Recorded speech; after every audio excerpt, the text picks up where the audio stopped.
O evangelho de hoje, um evangelho assim, em que Jesus ele envia os discípulos, né, os 12, e depois, então, ele dá uma série de instruções, o anúncio, né, de perseguição, que nós vimos ontem, e ele continua dizendo outras coisas, né? O discípulo não é mais que o mestre, o servidor não é mais do que o patrão. Basta ao discípulo ser tratado como seu mestre e o servidor como seu patrão. Se chamaram de Beelzebul ao pai de família, quanto mais o farão as pessoas de sua casa. Né? Jesus está dizendo para os discípulos bem claro, né? O servo não é maior do que o seu senhor. O discípulo não é maior do que o seu mestre. Né? Então vocês se preparem, porque se eles chamaram a mim de Beelzebul, Beelzebul era uma entidade lá dos fenícios, que os judeus intitulavam como pai dos demônios, Beelzebul, o chefe dos demônios. Então, diziam que Jesus estava fazendo as curas, os milagres, os exorcismos por Beelzebul. Um absurdo sem tamanho. Jesus falar para ele, se o demônio está dividido contra ele mesmo, se Satanás está dividido contra ele mesmo, como é que ele vai subsistir? Como é que a sua casa vai continuar de pé se ele, né, está dividido contra ele mesmo? Um absurdo, não tem condição. É exatamente aqueles que não aceitam Cristo, não aceitam o Evangelho, não aceitam a moral católica, como nos dias de hoje, então fica criando essas mentiras. Né? E Jesus continua dizendo para eles, então, o seguinte: não os temais, pois, porque nada há de escondido que não venha à luz, nada de secreto que não se venha a saber. Né? O que vos digo na escuridão, dizei-o às claras. O que vos é dito ao ouvido, publicai-o em cima dos telhados. Então Jesus está dizendo assim, não tenham medo desses que ficam atacando a igreja, o Cristo, a religião, porque um dia tudo vai ser revelado. Ou seja, a mentira tem perna curta. Um dia ela aparece. Né? Então, não se preocupem. Deixe eles gritarem contra a igreja. Aquele provérbio, né? Os cães ladram e a carruagem passa. A verdade vai aparecer. Né? Todos que se opõem contra Deus um dia serão desmascarados. Porque pregam a mentira. O demônio é o pai da mentira. Então, Jesus diz, não se preocupe, deixe. O que eu ensino para vocês aqui ao pé do ouvido, preguem. O que eu conto para vocês em parábolas e tal, vocês coloquem claramente para o povo. Né? Ele continua, não tem mais aqueles que matam o corpo, mas não podem matar a alma. Né? Quantos mártires, né, viveram isso, né? Não temeram a morte do corpo, né? Mas sabiam que iam ganhar o céu. Né? Temei antes aquele que pode precipitar a alma e o corpo no inferno. Jesus fala claro do inferno. Aquele que negar o Cristo, negar a igreja, negar a salvação, negar a misericórdia de Deus, se excluir de Deus, ele vai viver sem Deus. O que é o inferno? O inferno, sobretudo, é uma exclusão de Deus. Ou seja, você perde tudo que você podia perder. Porque nós somos criados por Deus e para Deus. O primeiro parágrafo do Catecismo da Igreja diz assim: Deus, perfeitíssimo, na sua bondade, livremente criou o homem para quê? Para participar da sua vida bem-aventurada. Se perder isso, perdeu tudo. Então, a grande frustração do inferno é perder Deus. E definitivamente, porque o Catecismo da Igreja ensina que o homem tem capacidade de fazer decisões para sempre, tomar decisões para sempre.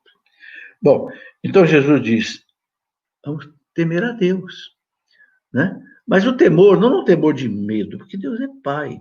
Quando a igreja ensina o dom do Espírito Santo, o temor de Deus, é amor a Deus, é respeito profundo com Deus, é ter medo de magoar o coração de Deus, não por medo do castigo, mas por ofensa ao bom Pai. Quando você não ofende seu pai, sua mãe, não é porque você tem medo deles, é porque você o respeita, porque eles te deram a vida, porque eles te criaram, não é? É por isso. Esse é o verdadeiro temor de Deus, né? Não se vendem 2 passarinhos por 1 centavo? No entanto, nenhum cai por terra sem a vontade do vosso Pai. Que coisa maravilhosa, né? Deus cuida até dos passarinhos. E é verdade, cuida mesmo. Você não encontra passarinho morto de fome na rua aí? Encontra? Não. Por quê? Porque Jesus diz que o Pai trata deles. Então Jesus diz, não temais, né? Até os cabelos da vossa cabeça estão todos contados. Gente, saber que Deus conta cada fio de cabelo. Se Deus sabe quantos fios de cabelo eu tenho na minha cabeça, quanto mais Deus vai cuidar de todas as outras coisas da minha vida. É isso que Deus pede. E ele continua, né? Bem mais do que os pássaros da lei vós. Então, é um pedido realmente que a gente confie na providência divina, né? É um desafio, é o desafio da fé, né? É o desafio de colocar a vida nas mãos de Deus e acreditar que Ele vai cuidar de nós, né? E aí ele termina o Evangelho dizendo, portanto, quem der testemunho de mim diante dos homens, também eu darei testemunho dele diante do meu Pai que está nos céus. Aquele, porém, que me negar diante dos homens, também eu o negarei diante do meu Pai que está nos céus. Bom, isso é muito claro, muito claro. Aquele que diante dos homens testemunhar Jesus, eu sou cristão, eu vivo a minha fé cristã, né? O Cristo diz que vai dar testemunho diante do Pai. E vice-versa.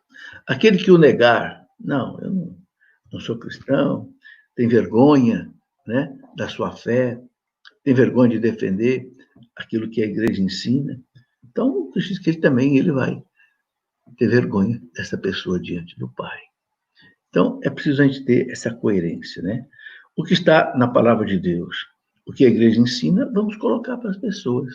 Isso não quer dizer que a gente vai ser ostensivo, vai ser chato. A gente não pode ser um cristão chato, né? Que fica falando. Não. Mas nas ocasiões certas, nas horas certas, nas oportunidades que Deus abre, colocar a verdade. Eu me guio muito por uma palavra de Santo Agostinho, que eu já coloquei aqui várias vezes. Mas é bom repetir, né? Não se imponha a verdade sem caridade. Não se imponha a verdade sem caridade, mas também não sacrifique a verdade em nome da caridade. Ou seja, não se impõe a verdade sem caridade. Você não vai querer pegar a verdade de Cristo que está aqui e sair colocando para todo mundo a pessoa que está vivendo uma vida torta e você já ir chegando a você, não, você vai para o inferno. Não, Jesus não fazia assim, né?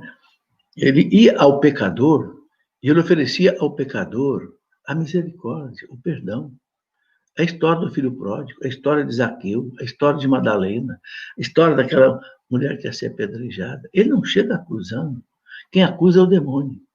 Ele chega oferecendo a misericórdia, o perdão. E depois ele fala, vai e não peque mais. Ele não sacrifica a verdade. Não, ele não passa por cima da verdade.